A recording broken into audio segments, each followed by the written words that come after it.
Ayan, magandang araw po mga kabulaklak, kabonus flower shop.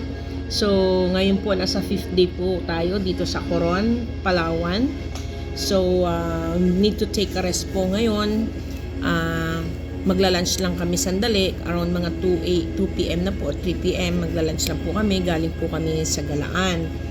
So, ayan po, andito po kami ngayon sa Coron, West Town, Lagoon.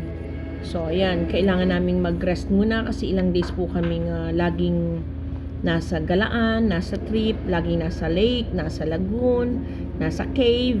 So, ayun, kailangan po natin ng pahinga at least half day. So, eto na po, pahinga muna kami ngayon.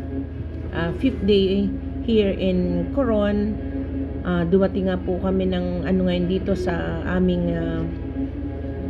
aming hotel ng around 2 to 3, medyo late na po, 3 p.m. galing po sa Galaan. Galing po sa lake, ang dami namin pinuntahan ngayong umaga.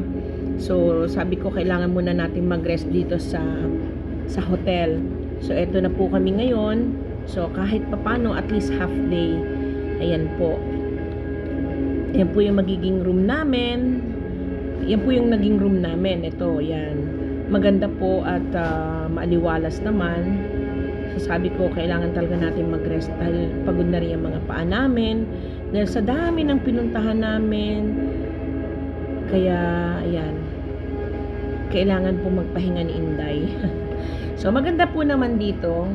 So, maganda po yung in-stay namin.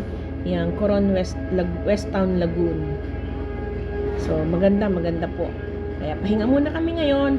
So, see you tomorrow morning kung anong magiging activity po namin. Pero sa ngayon, activity po namin mamayang hapon.